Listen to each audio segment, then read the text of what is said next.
Aman, aman. Bismillahirrahmanirrahim. Assalamualaikum warahmatullahi wabarakatuh. Sebelumnya perkenalkan kami dari kelompok 10 yang beranggotakan saya Muhammad Ilham Rifandi dengan NIU 5382224 Saya Bionta Hidayat dengan NIU 5353409. Saya Muhammad Gustafito dengan NIU 5376601.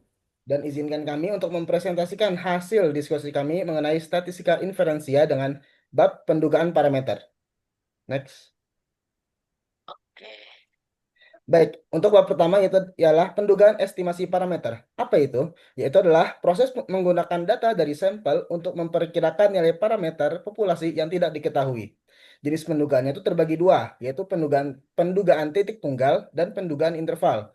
Lalu pendugaan titik tunggal ialah memberikan satu angka sebagai taksiran nilai parameter, sedangkan pendugaan interval ialah memberikan dua nilai batas, yaitu bawah dan atas, yang membuat parameter dengan tingkat keyakinan tertentu. Lalu kemudian ada ciri-ciri penduga yang baik itu ada tiga, yaitu adalah tidak bias, efisien, dan konsisten. Baik, next.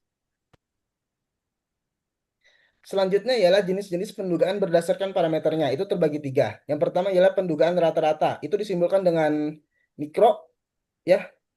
Gimana itu untuk memperkirakan nilai tengah dari suatu populasi. Contohnya rata-rata berat badan dan rata-rata hasil panen. Kemudian ada pendugaan proporsi yang disimbolkan dengan P, itu untuk memperkirakan persentase atau bagian dari populasi yang memiliki karakteristik tertentu. Contohnya ialah proporsi barang rusak dan penduduk yang merokok. Lalu kemudian ada varians yang disimbolkan oleh O atau apa gitu, dua. Itu ialah untuk memperkirakan tingkat penyebaran atau varians data dalam populasi. Kemudian ada jenis pendugaan berdasarkan cara penyajiannya, ialah pendugaan titik atau point estimate dan pendugaan interval atau confidence interval. Oke, next. Kemudian ada pendugaan interval pada proporsi, itu bab 2. Ialah pendugaan ini digunakan untuk memperkirakan proporsi suatu karakteristik dalam populasi berdasarkan data sampel. Estimasi ini memberikan dua batas nilai, itu ialah bawah dan atas, yang kemungkinan besar mencakup nilai proporsi sebenarnya dengan tingkat keyakinan tertentu. Itu pendugaan interval pada proporsi sendiri itu terbagi dua, yaitu untuk sampel besar atau nilainya di atas 30 dan sampel kecil itu nilainya di bawah 30. Untuk sampel atas itu ada terbagi lagi, yaitulah populasi tak terbatas dan populasi terbatas tanpa pengembalian. Untuk rumusnya bisa dilihat sendiri dari ini, bisa terlampir. Oke, baik. Lalu yang kedua ialah untuk sampel kecil, itu di mana nilainya di bawah 30.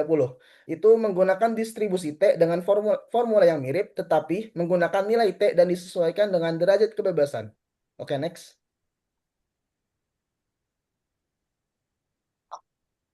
Nah, kemudian ada pendugaan interval digunakan untuk memperkirakan proporsi. Oke, tadi sama ya. eh Baiklah, sebagai contoh nih, ada dikasih N ialah 60, X 9, P sama dengan 9 per 60, ya 0,15, dan 1 min A sama dengan 99%. A sama dengan 1% atau 0,01, sedangkan ZA per 2 itu sama dengan 2,575.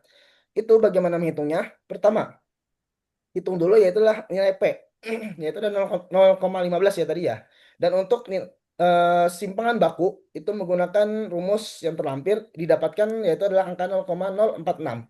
Kemudian dikalikan dengan Z untuk 99%, yaitu adalah dia didapatkan hasil 0,119. Dan yang terakhir itu buat batas bawah dan atas, ya sesuai yang tadi, hingga didapatkanlah angka di sini adalah 0,269. Baik, next. Oke.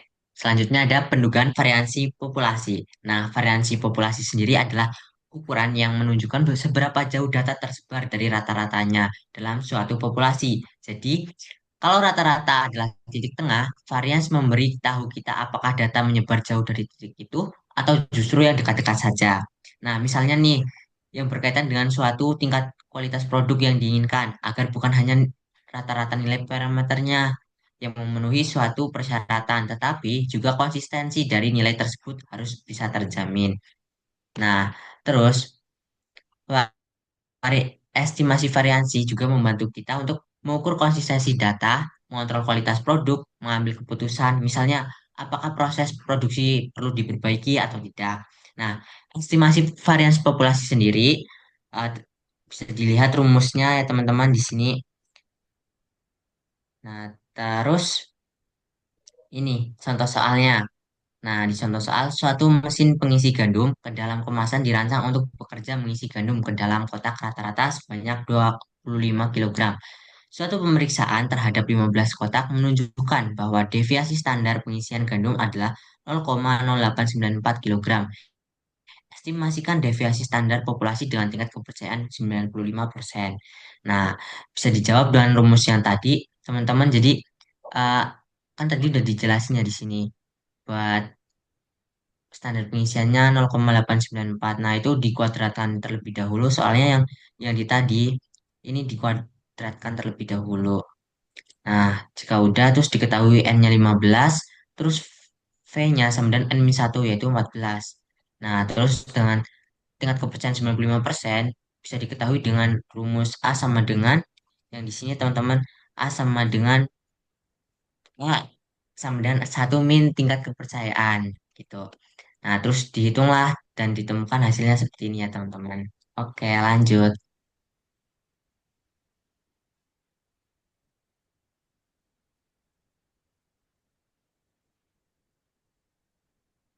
Selanjutnya ada pengujian hipotesis. Untuk pengertian hipotesis, hipotesis adalah pernyataan dugaan terhadap populasi. Hipotesis nol menyatakan tidak ada perbedaan atau efek, sedangkan hipotesis satu menyatakan ada perbedaan atau efek yang ingin dibuktikan. Pengujian hipotesis menjadi dasar pengambilan keputusan ilmiah berdasarkan data sampel. Untuk jenis dan formulasi hipotesis, ada dua, yaitu hipotesis satu arah yang digunakan ketika arah perbedaannya diketahui, misalnya mu satu lebih dari mu dua, sedangkan dua arah hanya menyatakan ada perbedaan tanpa arah spesifik, seperti mu satu dan mu dua. Formulasi H0 dan H1 harus jelas karena mempengaruhi jenis uji statistik yang digunakan dan interpretasi hasil. Selanjutnya ada statistik uji. Statistik uji seperti uji Z dan uji T digunakan untuk mengukur kesesuaian data dengan H0. Uji Z digunakan saat simpangan baku populasi diketahui atau sampel besar. N lebih dari 30. Sedangkan uji T digunakan saat simpangan baku tidak diketahui dan sampel kecil. Pertimbangan lain mencakup apakah data independen atau berpasangan serta kesamaan varian antar kelompok. Next. Selanjutnya ada taraf signifikansi. A itu di sini itu harusnya alfa. Nah, ini itu tuh merupakan tingkat risiko yang diterima untuk menolak H0 pada H0 benar. Umumnya digunakan alfa sama dengan 0,05 atau 5%, yang berarti kita bersedia menerima risiko 5% untuk menyimpulkan adanya perbedaan padahal sebenarnya tidak ada. Selanjutnya ada nilai P. Nilai P adalah probabilitas memperoleh hasil seperti yang diamati atau lebih ekstrim jika H0 benar. Jika PA, H0 ditolak karena kecil kemungkinan hasil terjadi karena kebetulan. Sebaliknya, jika P lebih dari A, H0 tidak ditolak. Yang terakhir ada wilayah kritis, merupakan batas nilai statistik uji yang jika dilewati, H0 ditolak. Ditentukan oleh distribusi statistik uji Z atau T dan nilai A. Untuk uji satu arah, wilayah kritis berada di salah satu ekor distribusi. Dan untuk dua arah berada di kedua ekor.